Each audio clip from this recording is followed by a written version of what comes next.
Jai Jagadish Hare,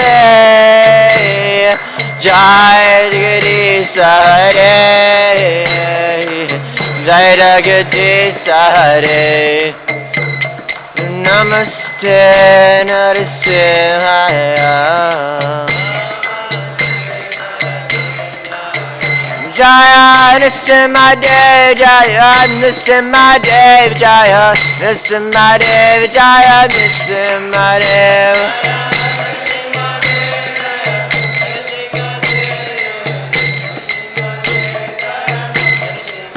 Jai Prahlad Maharaj, Prahlad Maharaj, Prahlad Maharaj, Jaya Prahlad Maharaj.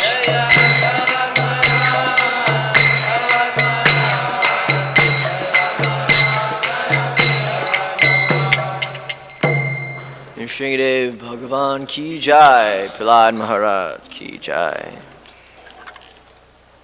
Hare Krishna.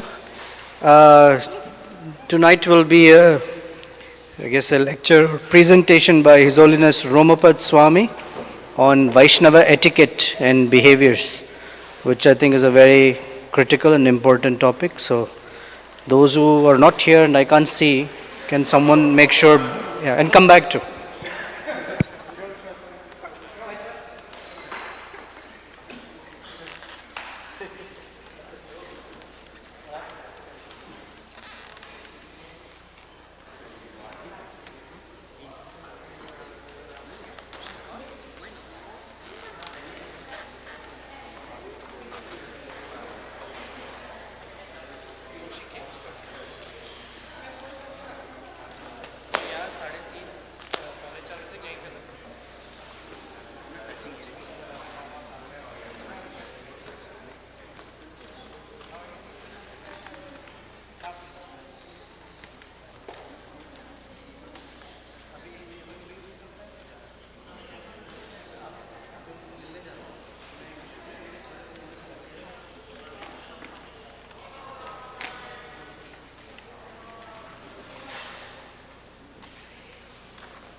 turn off the Wi-Fi, but he'll know.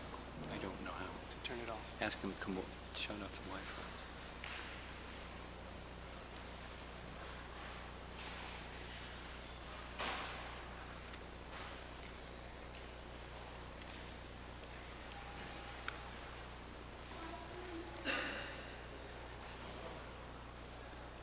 Oh, okay.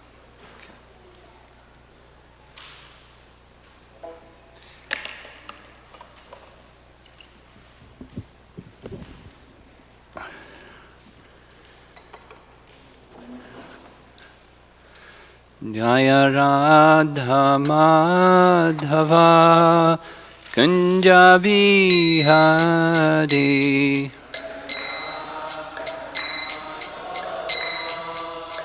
Kunja Bihari Jaya Radha Madhava Kunja Bihari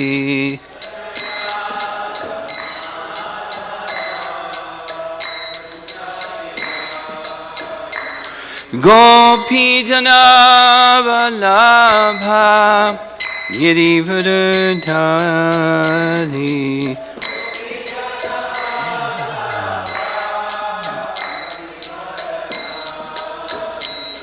Gopi Janavalabha Girivardhari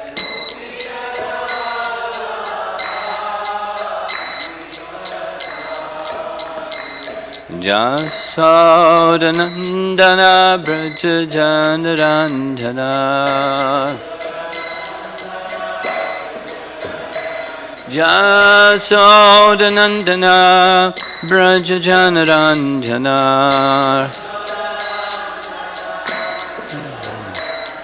Jamuna Tiravana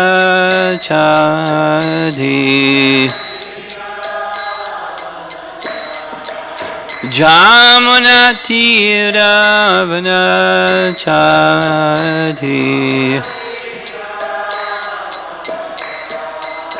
Jaya Radha Madhava Kunja Bihari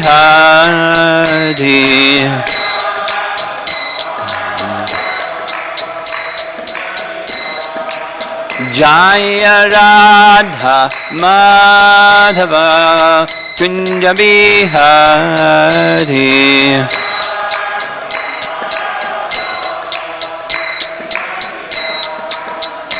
Gopi Jana Balabha Girivardhari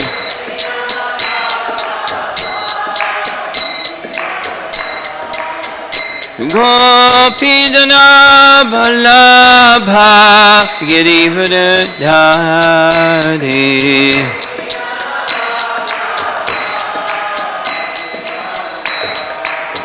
Jasodanandana Braja Janaranjana Jasodanandana Braja Janaranjana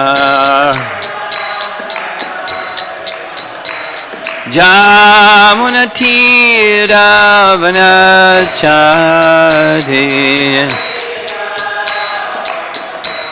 Jamuna Tiravana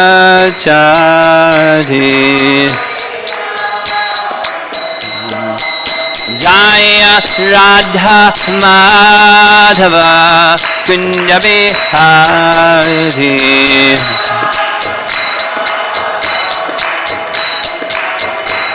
Jaya Radha Madhava Kunja Bihari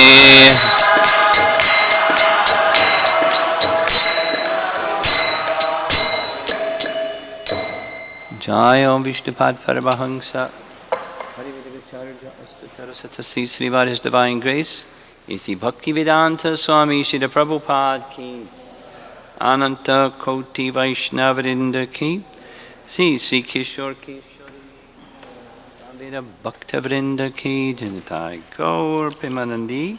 All glories to the assembled devotees, all glories to Shri Guru and Shri Gauranga.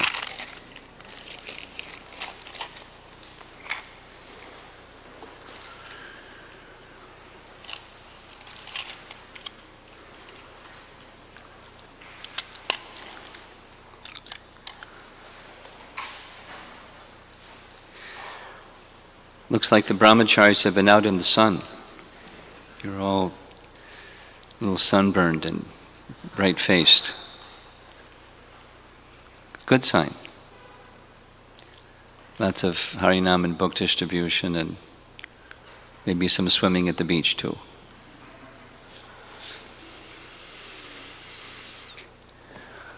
So,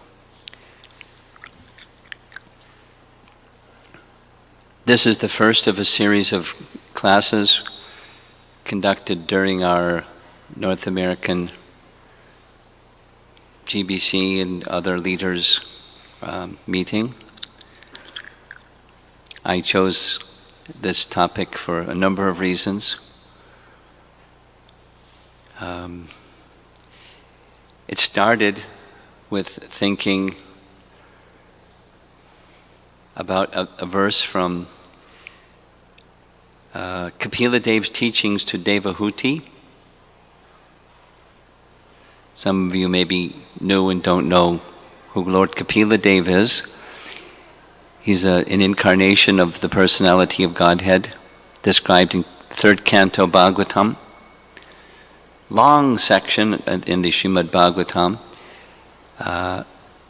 And of course, the essence of his teachings is devotional service, pure devotional service, because he's an incarnation of the personality of Godhead. He's known specifically for his teachings of Sankhya philosophy. Sankhya philosophy is also in Bhagavad Gita, in the 2nd chapter, the first series of verses describing the soul and distinction between the soul and matter. That's Sankhya philosophy. In any case, Kapila Dev essentially taught about devotional service. The purpose behind that discernment between matter and spirit, ultimately, skipping many steps, is to come to the position of exclusive shelter in the personality of Godhead. And one who takes exclusive shelter in the personality of Godhead manifests certain bhushanas, Sanskrit phrases there, sadhu bhushana. And bhushana means ornament. Ornaments decorate a sadhu. Naturally, Krishna is the decorator, and he decorates his dear devotees with very nice qualities. So a devotee, aspiring devotee,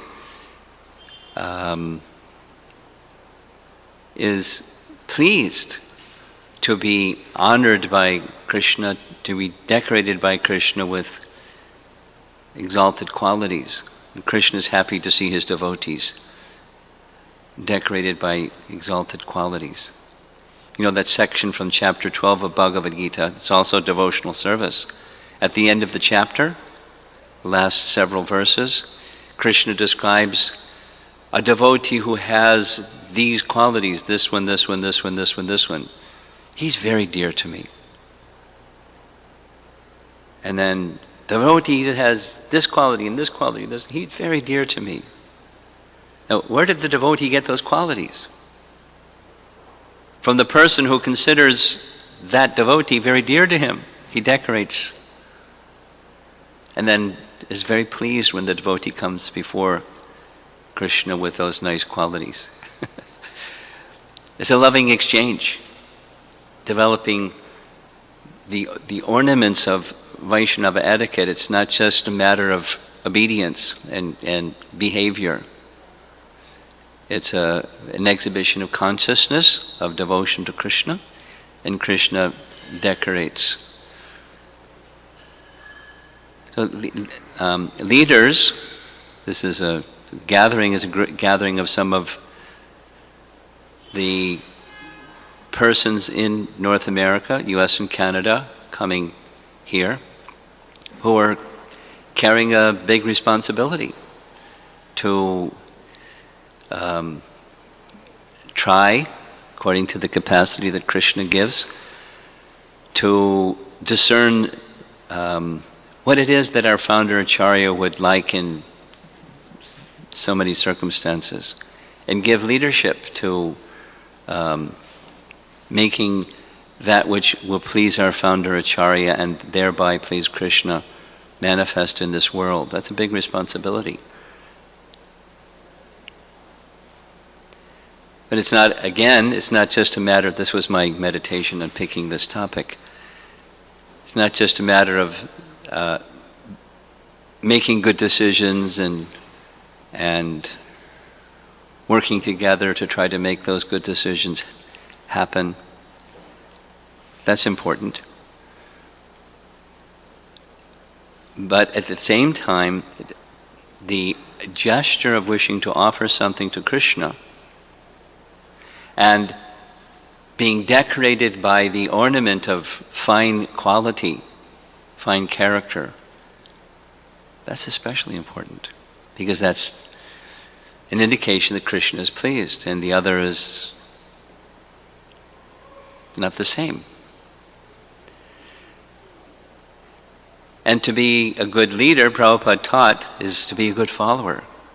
And a good follower is one who takes the indication of the leader, takes the indication of our founder Acharya as their life and soul. And then it becomes really interesting because different people have different ideas of what the founder Acharya wanted. Someone says this and they have their citations of, just see, Prabhupada said this. And others say, well, wait a minute, Prabhupada wanted that and he said that. We all have that experience.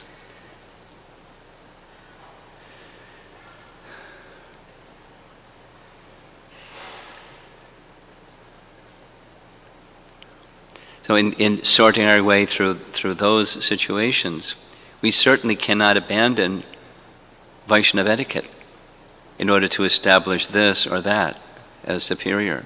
We can't abandon Vaishnava etiquette. Krishna will not be pleased. So it's with some of those thoughts that I wanted to speak on this topic, Vaishnava etiquette, the refined ornament of a leader and a follower. We'll start with a reference from Krishnadas Kaviraj Goswami. Krishnadas Kaviraj Goswami was the author of Chaitanya Charitamrita, which Srila Prabhupada translated from Bengali into English, and a very elevated topic, the life of Lord Chaitanya and his teachings. And in one section, Krishnadas Kaviraj Goswami is describing Lord Chaitanya's instructions to Sanatana Goswami. And again, there may be some new people here. So Sanatana Goswami was one of the six principal associates of Lord Chaitanya who resided in Vrindavan and carried forward his mission. Again, a great leadership role, but very qualified persons. And they took the instructions of Lord Chaitanya to heart, and here's one of those instructions.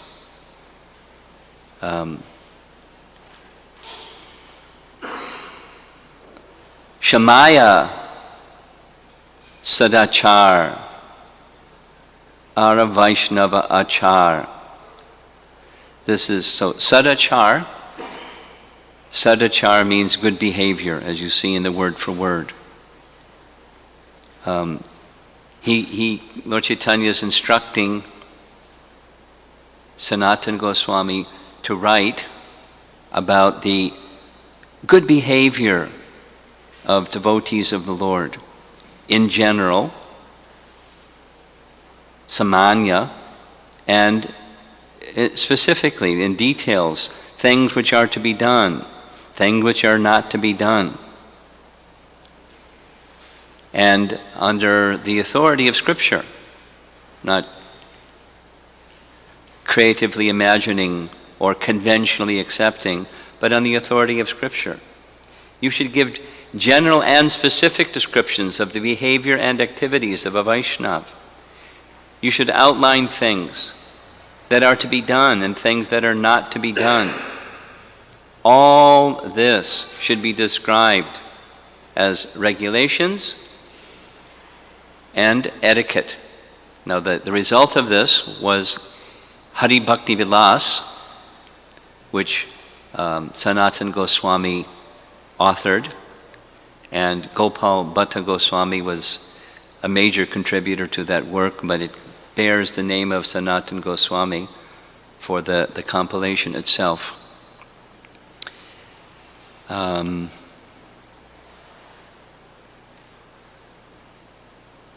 we have Hari Bhakti Vilas references writings. It gathers, it collected together, just that as we read at the beginning, that wonderful verse from Sad Goswami Astaka in glorification of the 6 Goswamis. We sing it or recite it in relation to Rupa Goswami, but it equally applies to all of them. Nana Shastra Vicharanai Kanipyano Saddharma Sangstapako. The 6 Goswamis studied all the revealed scriptures and gathered together the essence of those principles in all the revealed scriptures and presented them in a very simple manner, accessible for all of us. And he did so, Sanatana Goswami did so, under the direct instruction of Lord Chaitanya to do so. So he's our acharya, he's our teacher by example in this matter of Vaishnava etiquette. In one place within Srimad Bhagavatam, 7th canto, Prabhupada describes a little bit this etiquette of a Vaishnava. He indicates one should live among devotees, saintly persons, to learn the etiquette and proper behavior of devotional service. Actually, a sadhu, a saintly person, must be saintly in his behavior. Sadhava, sadachar. Again, there's this word sadachar. Unless one adheres to standard behavior, one's position as a sadhu, a saintly person, is not complete. Therefore, a Vaishnava, a sadhu, must completely adhere to the standard of behavior. So this is broadening the sense of what a sadhu is. Commonly, someone who is referred to as a sadhu is perhaps a sannyasi or a very, very mature, spiritually elevated, highly spiritually elevated person. That's a sadhu. And Prabhupada is not only in this place, in many places, indicating that each of us are to become like that. To become a Vaishnava, that means we're representatives of disciplic succession, and we're to represent, in representing, we're to conduct ourselves in a proper manner. Very similar to how Krishna is persuading Arjuna to remember the great ancestry from which he comes and, live up to it. Don't behave in a lesser manner. It's unbecoming of the great line that you have come from. You'll tarnish the name of your predecessor kings and the line of your great exalted family. That's an argument Krishna gives to Arjuna. And similarly, that applies to us. We've come from whatever the background we've come from, and now we're living our lives as devotees of the Lord, and we're to completely adhere to the standard of behavior for such persons. That's part of our duty. Not only getting things done or achieving something, but exhibiting proper conduct and character. Srila Vishwanath Chakravarti Thakur says, that a Vaishnava, a person initiated into the Vaishnava cult, should be offered the respect befitting a Vaishnava, which means that it should be offered service and prayers. However, one should not associate with him if he is not a fit person with whom to associate. This is an example of etiquette. It's not just a cosmetic Haribol Prabhu. It's recognizing here's a person, because they're duly initiated, they're to be offered respect, befitting someone of that position, offering of services and prayers. At the same time, another etiquette item, especially for Madhyama Adhikaris, those of us that are being trained in the Hare Krishna movement to become the intermediate stage of Vaishnava, practicing in the line of Lord Chaitanya Mahaprabhu. We choose to intimately associate with those that have good etiquette, and by that association it strengthens our quality of good etiquette. So we should be that good association for others, and we should be discriminating those that are not holding such good etiquette. We don't intimately associate with them. So now here comes some really small letters. Sorry about that. It fills up the page. There's a section mentioned here of Hari Bhakti Vilas which describes this Vaishnava etiquette. Here's how Hari Bhakti Vilas defines Vaishnava etiquette. This is a series of quotes taken directly from Hari Bhakti Vilas. Since nothing can be successful without sadachar or etiquette, every action should be performed with proper etiquette. The heart of a saintly person is free from contamination. The way a saintly person acts is known as proper etiquette or sadachar. Because it's just saying the same thing in reverse. By quality in character, a devotee behaves with proper etiquette. And then the converse, proper etiquette, is defined by those who are saintly, hearts free from contamination. What that means is if the heart is conflicted with contamination, then proper etiquette cannot and will not be exhibited.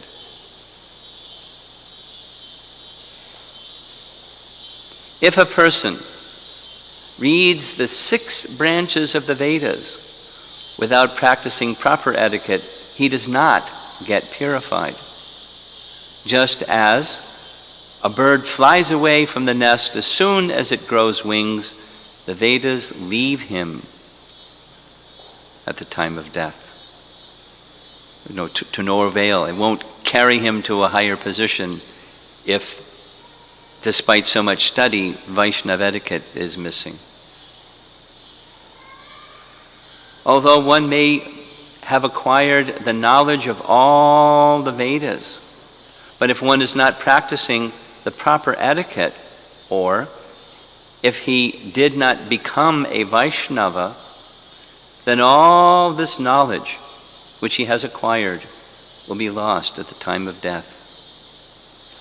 In other words, it's material. It doesn't become elevated to the spiritual platform, nor does it knowledge alone elevate one to the spiritual platform. It's insufficient. Proper etiquette increases fame, opulence, longevity, and destroys all inauspiciousness.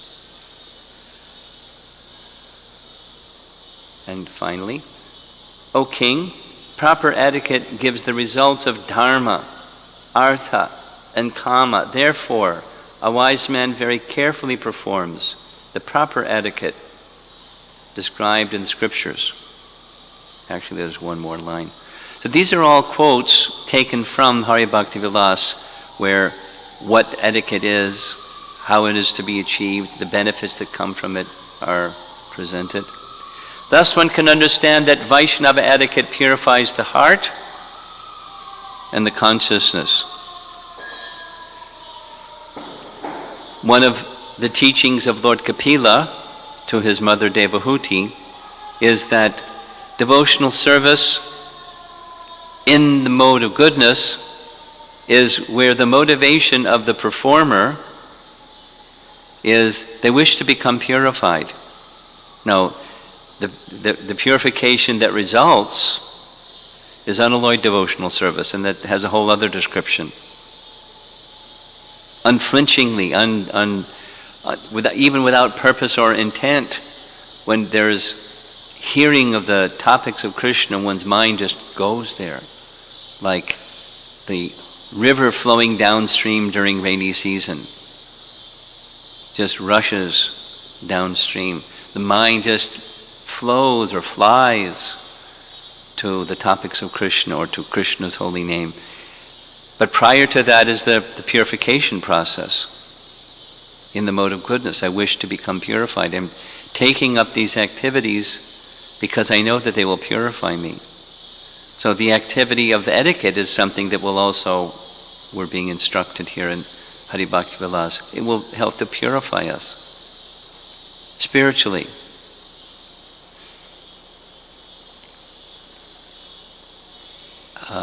One often quoted verse from the Srimad Bhagavatam that speaks about the good qualities by which a devotee is to be known. This yasyasti bhaktir bhagavata kinchana sayar vayar ganais tatra samasate sara harava bhaktasya kuto mahadguna manoratena asati dhavato bahi. So I put in different colored letters these terms. Sayar vayar guna, that's all good qualities. All good qualities become the decorations of one who has bhaktir bhavati, bhaktir bhagavati akinchana, unmotivated devotional service. Here's the translation. All the demigods and their exalted qualities such as religion, knowledge, and renunciation become manifest in the body of one who has developed unalloyed devotion for the Supreme Personality of Godhead, Vasudeva. So if you want good qualities, if you want to have this feature of Vaishnava etiquette, the prerequisite, the impetus for that to happen is unmotivated devotional service. Akinchana bhakti. And the converse is harav abhaktasya, those that don't have that devotion will not have good qualities. Why? Even if he is adept in the practice of mystic yoga, or the honest endeavor of maintaining his family and relatives, he must be driven by his own mental speculations and must engage in the service of the Lord's external energy. How can there be any good qualities in such a man? Harav abhaktasya. So, Hari, bhakti, devotion to Lord Hari, and Hari abhaktasya, those that don't have devotion to Hari, will not have good qualities because they're manoratena. Prabhupada would refer to that verse just standing alone. They're riding on the chariot of the mind. Their conceptions of life remain conceptions only. That bhakti has to go beyond a theoretical or notional or conceptual way of life. It's dedication of oneself, and in turn one's body and one's mind and one's words to the personality of Godhead service. Unto such a person, the good qualities become their ornament. Similar ideas found in Bhagavad Gita. Some of you are familiar with this section, I'm sure, where chapter 13 of Bhagavad Gita, there's 6 questions. Again, it's a Sankhya section where knowledge and the object of knowledge, material nature and the enjoyer of material nature, Purusha and Prakriti, Jnanam and Gayam. So in that I've got this wrong.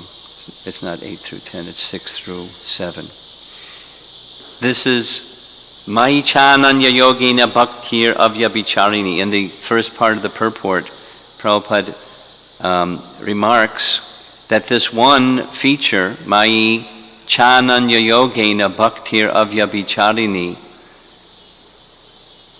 exclusive devotion to the personality of Godhead, is the prerequisite or the impetus for all other good items of knowledge to be within one's character. And one can get the one on top if one has Acharya Upasana. One takes shelter of and engages in the worship of the Acharya. And from those two, all the others follow. When I was thinking about how to prepare for this topic, it's a vast topic.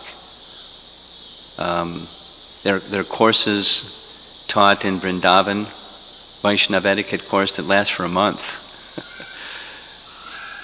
And Bhakti True Swami has written, because he's given the course so many times, he's written a book. It's just based upon his classes that last for a month. So how to capsulize this message in one short class. So this is not an exhaustive, comprehensive presentation on the topic. I'm attempting here to just give some principles upon which the exhibition of Vaishnava etiquette rests. We need to know what is and what is not, what is to be done, what is not to be done in terms of etiquette. But we may have a nice set of lists of things, but without these principles, they're not going to manifest. It's important for us to know what etiquettes are. It's superlatively important that these characteristics of pure devotion are manifest. And one is the entryway into the Mai Chananya Yogena Bhaktir Avyabicharini. Avyabichari Bhakti is a strong term. Unmixed, undivided. The other term was a kinchana, unmotivated devotional service. Nothing other than the interest of Krishna is within the heart of such a devotee, and then all the other good characteristics will naturally manifest. This topic, I'm going to go another direction, but it ends up in the same place. Baladev Vidyabhusan has written some comment on this topic in terms of the Bhagavad Gita. And the topic of knowing Krishna. So it covers 726, 727, and 728. Mam tu Vedana Kaschana is how the verse 76 ends. Me, nobody knows. So Baladev raises the question, really? No one knows Krishna? Even among millions of jnanis?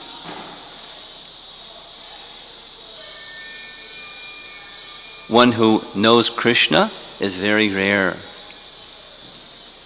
And is confirmed in Srimad Bhagavatam.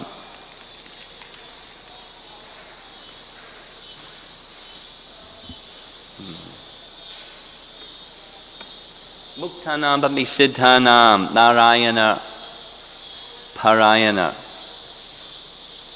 The position of Narayana Parayana, the unalloyed devotion, in short, is rare to find even amongst those who are liberated, those who are in the position of spiritual perfection. It's rare to find one who is a pure devotee. Because there are different paths of liberation. One of the paths of liberation is the path of jnana. And amongst many jnanis, those who may become even very, very expert, even perfect in that process of jnana, it's very rare to find one who is a pure devotee of the Lord. So Baladev plays the position of a skeptic. Why is it that the person who knows Krishna is very rare?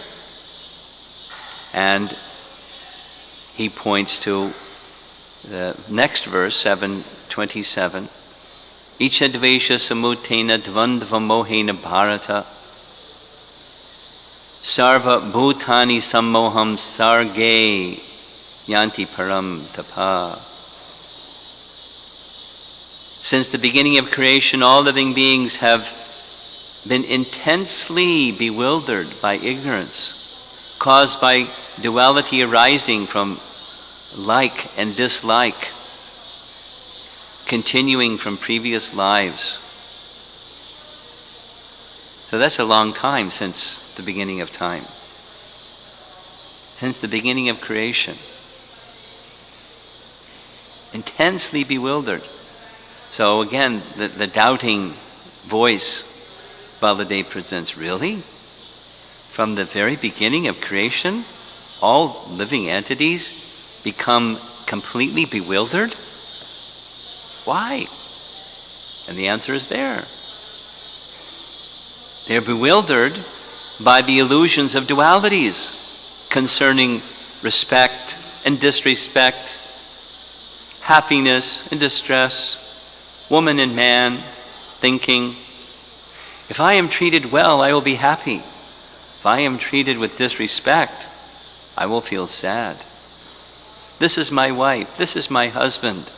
Absorbed in such illusory conceptions, they become bewildered. What causes this intense bewilderment?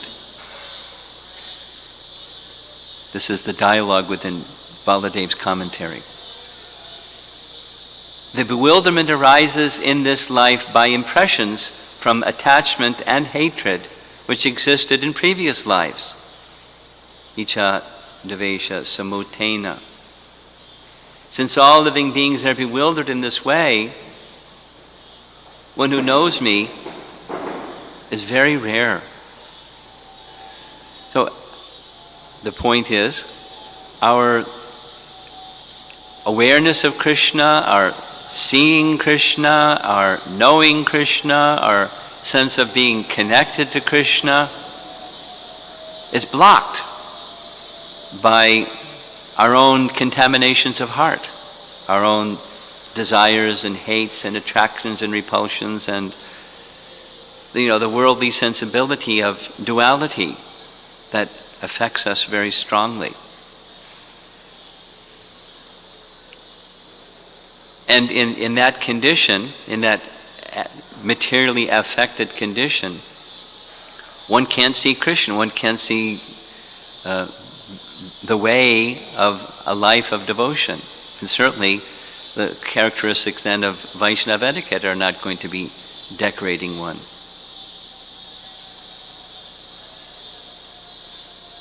So then comes the next doubt. It appears that no one will manifest devotion to you at all from your statement in the last verse, since every living being is bewildered, like we're condemned.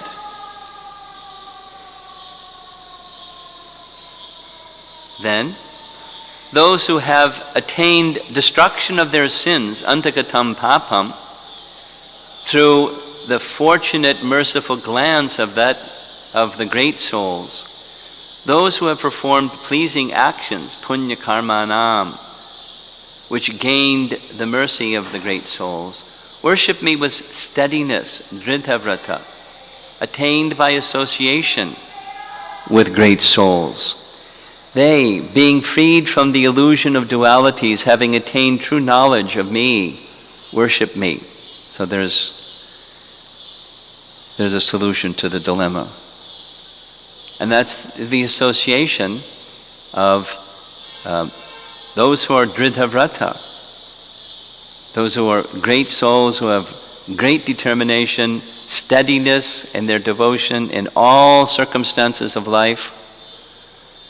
Then one can go beyond this iccha dvesha that comes from the very beginning of creation and stays with us lifetime and after lifetime and blocks us from seeing light and truth. Regarding the role of great devotees, the Smriti says, Vishnur Bhutani Bhutanam Pavanaya Charantihi. The servants of Vishnu wander about in this world in order to purify the living entities. From the 11th canto, Srimad Bhagavatam. In same messages there in Bhaktivinoda Thakur's writing, in Bhakti Loka, this is the 6 items that enhance bhakti. And one of them is to give up unholy association. He calls this tyaga of unwholesome association ancient prejudices. It's the same message as Baladev's. These ancient prejudices, essentially it's iccha dvesha continued into this lifetime from previous lifetime. Prejudices that have developed in the subtle body due to the immemorial endeavors for fruitive activity and speculative knowledge, karma and gyan. Such prejudices are known as one's nature. From these, one develops association with karma and gyan in this life. This is inevitable. It's the wheel of time moving the soul along in the sojourn of birth and death, attaching the soul to bewildering conditions of life. Ancient prejudices. Interesting way to describe it.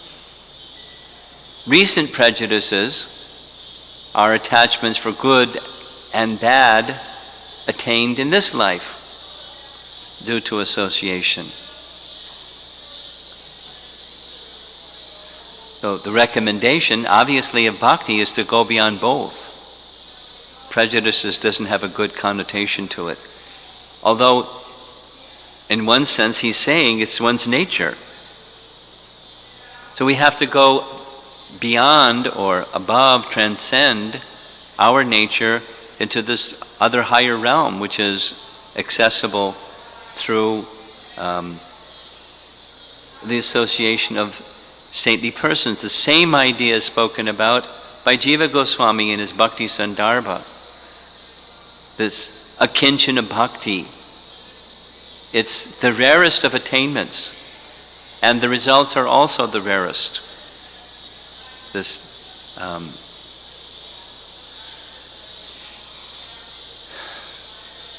devotion that's not dependent upon circumstance, not created by circumstance, not destroyed by circumstance. It stands alone, independent of circumstance. And then similarly, Vaishnava etiquette, the ornaments of a saintly person, a Vaishnava as a saintly person, where the characteristics and qualities of that saintly person are not created by circumstance or destroyed by circumstance. They stand above the circumstance. That's the spiritual platform. And Jiva Goswami makes reference to the discussion in the third canto between Vidura and Maitreya. Vidura is asking questions to Maitreya. And the statement is there, auspicious devotees of Lord Krishna, like you, wander in this material world simply to bless people who, due to misfortune, are not devoted to Lord Krishna and who are thus irreligious and exceedingly miserable.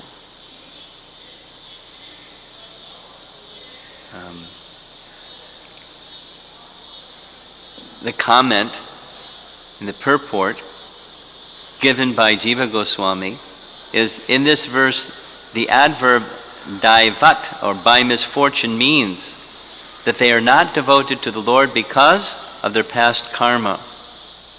Again, this is the absence of bhakti in our life, and then in turn the absence of Vaishnava etiquette, or the ornaments of a Vaishnava, will be absent by misfortune.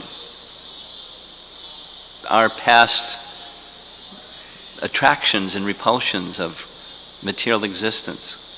It's bound to happen. It's just how the material world works. So, due to their absorption in such karma, they are adharma shila, or irreligious, which means that they are devoid of bhagavat dharma, or bhakti. The solution? Same. Only by the mercy. This is Jiva Goswami's conclusion from Bhakti Sandarbha. Only by the mercy of Guru can the absorption in desire and hate, which block our capacity to know the Lord, be broken. And that's the end of the presentation. The successful attainment or manifesting of Vaishnava etiquette, it's resting upon the spiritual foundation. And without a strong foundation, attempts to manifest good etiquette, they're appreciated, but they're not going to endure without the proper foundation.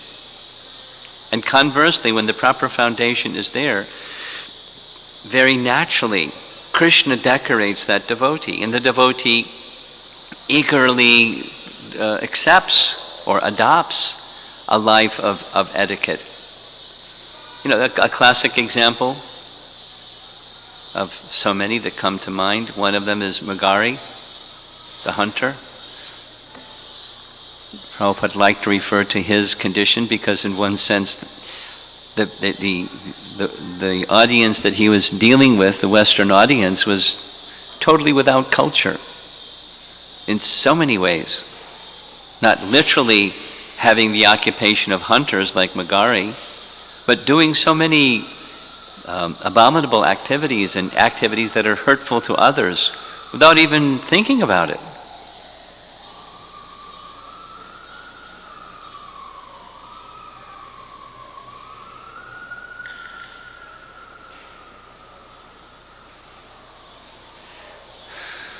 The rapid rate of, despite so many health concerns that people have,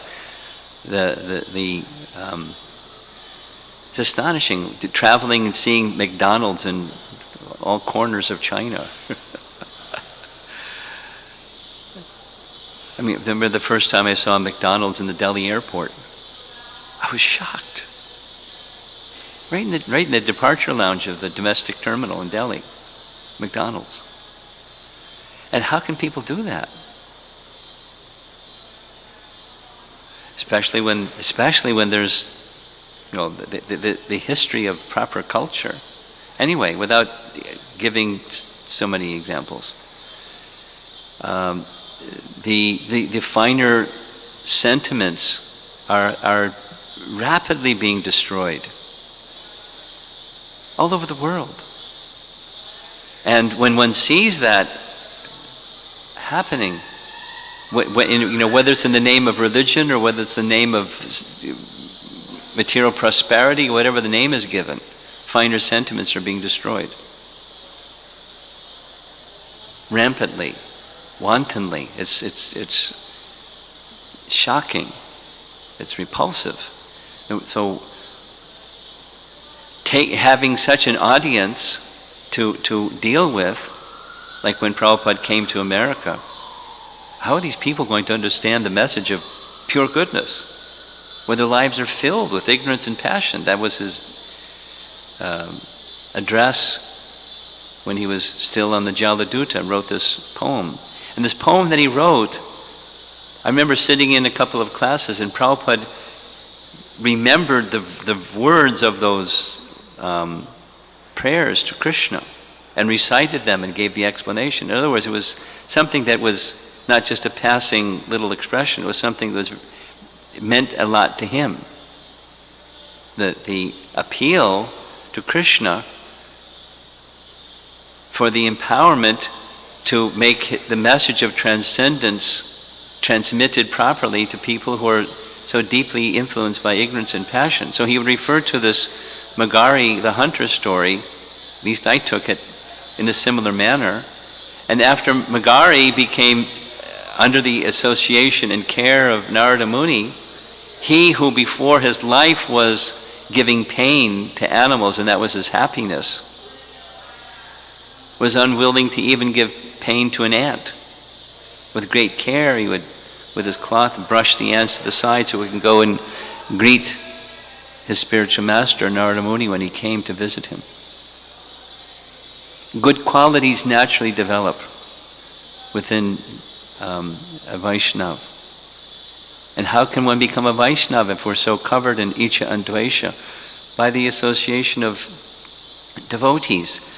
And that's what we're supposed to be conduits of as members of the Hare Krishna movement, when we go and here and there on Harinam or book distribution or conducting programs or just moving about within society, carrying devotion within our heart and giving that association to others.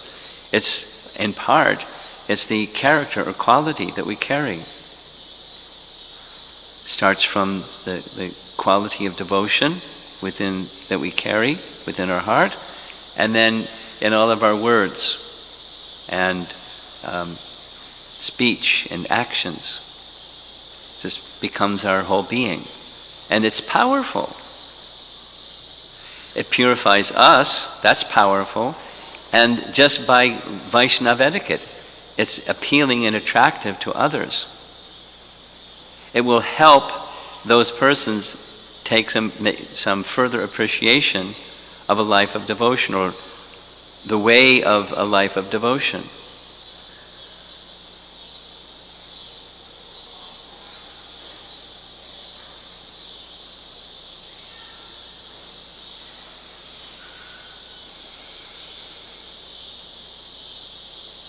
So those are just some thoughts on the topic of Vaishnava etiquette as the refined ornament of leaders and of followers. It's a vast topic. I took some list directly from, since it's been passed out, rather than going through the items, put it on the screen and recite them and describe them. I thought I'd just pass them out. And these are items to be considered in the course of conducting our lives. They're details. Again, what Lord Chaitanya requested of Sanatana, or instructed Sanatana, was in general and in specific ways. Many of these are very specifics. Especially important is the etiquette of how we interact with Vaishnavas, with due respect, according to the position of that Vaishnava. It's an essential item of etiquette. And missing, if that's missing, then it's one of the first offenses against the chanting of the holy name. Not to have proper regard and respect for the devotees of the Lord.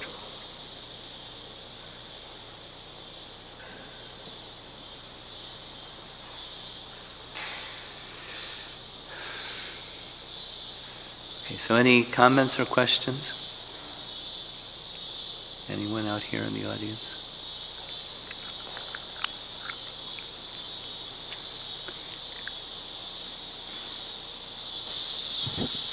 Hare Krishna Maharaj. On the one hand, we hear that bhakti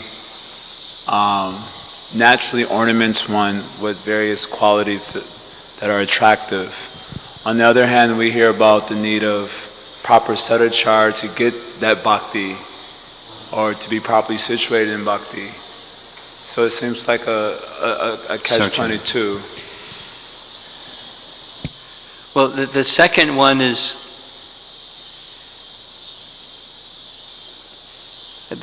I like to describe it this way. There's the cart and there's the horse. And it's meant that the horse pulls the cart, not the cart pulls the horse. So the horse is bhakti, is this desire, in simple terms, to please Krishna. And the most important thing in our cultivation of Krishna consciousness is the awakening of that seed desire and maturing of that seed desire to please Krishna with whatever it is that we do and our very being. And on the strength of that, that's the horse, comes the next part, which is I wish to progress further in the life of devotion to Krishna. I wish further that my existence in the presence of Krishna is more and more pleasing. And so then comes the cart, the cultivation of being aware of items of etiquette and applying myself to those items of etiquette. Why? The horse. Because it's pleasing to Krishna. And if the pleasing to Krishna part isn't pulling the cart, then those qualities are not going to, in a sustainable, genuine manner, manifest themselves. So the second part of how people sometimes think, I need the Vaishnava etiquette items in order to be properly situated in devotional service. If we keep the perspective proper, the objective is not how I am situated, but rather pleasing Krishna.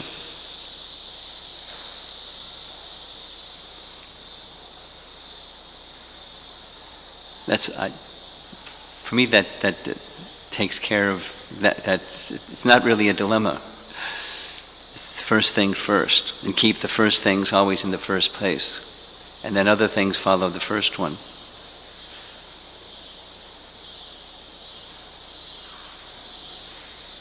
It's like another way of saying the same thing, that there's 26 qualities of a devotee, and of those 26, one is principle or swarup lakshana, and the other 25 are tatastha lakshana. So the swarup lakshana is Krishna eka sharana, surrender unto Krishna, same as this Mai chananya yogina bhaktira vyavicharini. Same, the language is different, the principle is the same. Krishna is to be pleased, that's bhakti. And when Krishna is to be pleased, then we want to be pleasing to Krishna, because that's what we want, is that Krishna is pleased. Then the other things follow.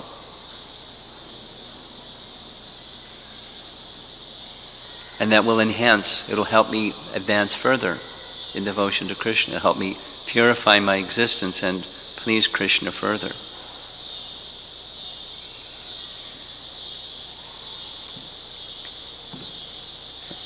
Yes?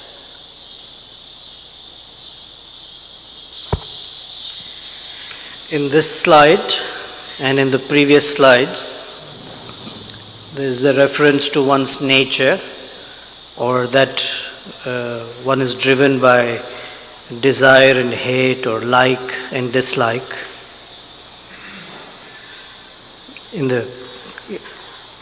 So, on the one hand, we act from our nature, and that feels real, that feels natural in one sense. Mm-hmm. And then we are asked to, or when we hear classes like these, then we have to consider acting or taking a higher road, if you will. And it seems a little artificial or unnatural. And we somehow feel, I'd rather be honest and real than try to be artificial and unreal. It doesn't fit me. I cannot say, okay, Prabhu, please forgive me, when I don't feel it that way, or I may be wrong, or and I'm asked, or I feel I'm taking the position of a person with likes and dislikes. I feel being honest is much far better in situations that I'm facing. So how do I, or what is it that as a practicing devotee I need to consider to take that higher road? The question that you're raising was the theme of one of our retreats in Gitanagari, which was inspired by Jai Jagannath, the acceptance and progress. It's not merely acceptance, it's acceptance and progress. One has to look to the next stage, otherwise we're stuck. We're not going to progress. So we should introspect, and in various other ways, through advice and guidance of those who are close to us and our superiors, both what's our nature, and recognize what our nature is, and not be pretentious about what we aren't. Be honest with what we are, at the same time then move with proper shelter and in manageable, sustainable steps towards the higher position. And that becomes it's made possible by shelter and instructions and spiritual strength beyond our own quote unquote nature. And if one isn't prepared to go beyond one's conditioned position, then that person is not going to spiritually progress. So it should not be imitation of very elevated persons beyond my capacity. At the same time, there needs to be steps in direction. I mean, it's like something very simple is when somebody begins chanting. We encourage you, chant 1 or 2 or a few rounds, then not right away go to some very high number of rounds. But do whatever it is that you can do every day. Do something every day, as an example.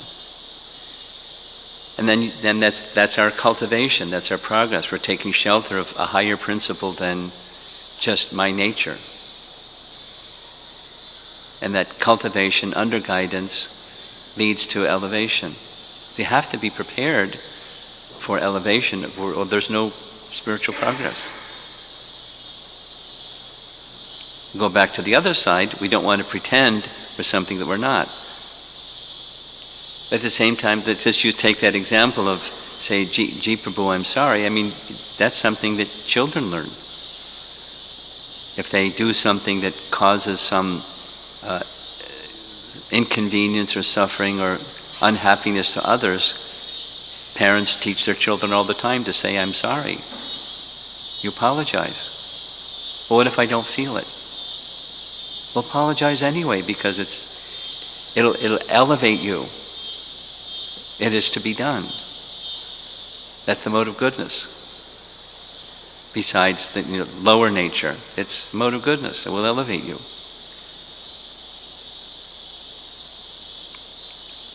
And then by that practice of those activities that will elevate you, then it becomes, that elevated state, it becomes more natural to say and feel, I'm sorry.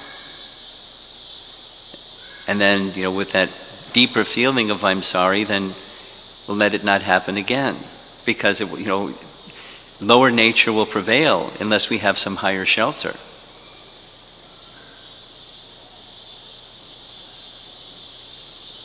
That's the principle of bhakti. We're not dependent upon our own limitations.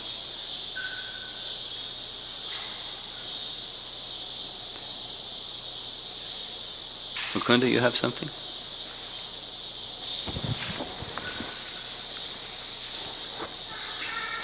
Hare Krishna Maharaj. In relation to the first question, Jai Jagannath Prabhu's, the summary point that you made was that by acting in such a way that's pleasing to Krishna, with that in focus, what will be pleasing to Krishna, then etiquette will come. Is that correct? It's not just that etiquette will come, but our aspiration, let's say,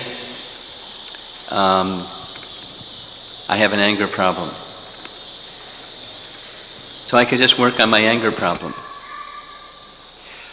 But first comes, let my life be in principle pleasing to Krishna. Now that's something that's not pleasing to Krishna.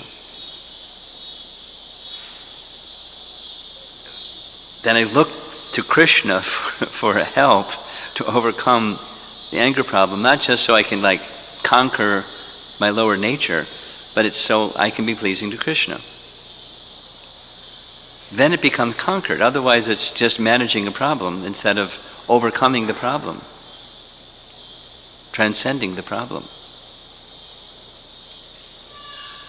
Does that address your question?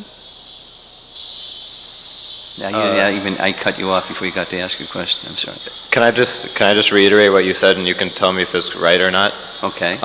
So you were saying, if somebody has an anger problem, then they would approach Krishna, not just saying, Krishna, can you please get rid of my anger problem, but you would approach with the attitude of, Krishna, please help me get rid of this anger problem so that I can serve you nicely. Yes. That's the idea. So you'll be pleased with me. Okay. I come before you dirty. I know that I'm not clean. My heart is not clean. And one of the features of this lack of being clean is that one. I've got some other ones too, but that anger one. And I've struggled with it, supposing that somebody that has an anger problem has struggled with it. They recognize it and they know it's not clean. It's impure. Contamination. So in that case, for one who is aspiring for pure devotion, they're seeking the shelter of Krishna to be more clean or more in a more pure state, so Krishna will be pleased with them. But I'm depending upon you for this limitation that I have, so that I can be pleasing to you. Now, there's other kinds of motivations that somebody, so that I'll be appreciated by my peers more, or I'll feel a sense of victory. I conquered over anger, or something. I did it. Doership. So that's just one example.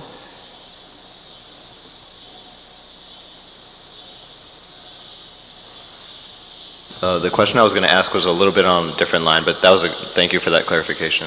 Okay.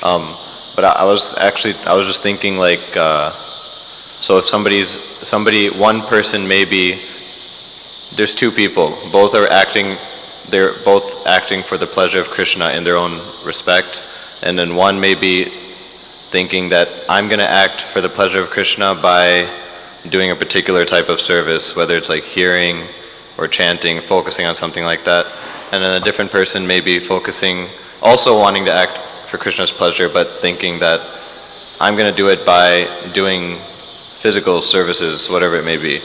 And then if there's a conflict of interest, but they're both individually feel like they're acting for the pleasure of Krishna. That's a very common phenomena. Yeah. Okay, so now what's the punchline of the question? I guess what to do, because they both feel like they're respectively acting They feel for the pleasure of justified Krishna. by their actions, and they'll give you an explanation what's the justification for their actions, and why this is. So it sounds like a unity in diversity question. Meaning, by that I mean, We're individual. It would be pretty boring if the flower garden or a vase of flowers only had one color of one type of, and all the same size. Well, it wouldn't be exactly boring, but it's not, there's diversity. It's just, that's how things are. That's Krishna's creation. So some have this and some have that nature and this inclination and that preference, and that's just natural. So that doesn't have to be discord or disharmony. It can be appreciation of diversity. And then the unity principle is for Krishna. And then the unity principle for Krishna will be demonstrated by their mutual respect. And then, within a society, that there's a willingness to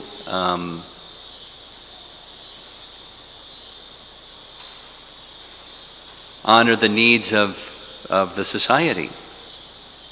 And I'm not going to,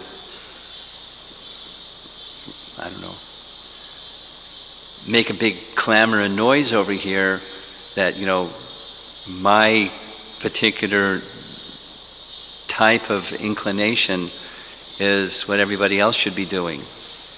Or I won't do anything else but this one. There's those social concerns and circumstances in which I live. I'm part of something bigger than just my own little bubble. Let me complement that. Let me be a harmonious participant in the orchestra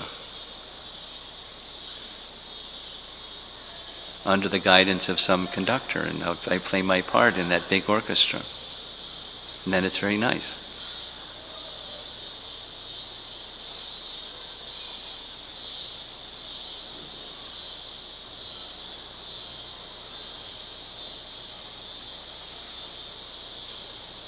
Okay. Anything on the ladies' side? Okay. Thank you very much, Srila Prabhupada ki.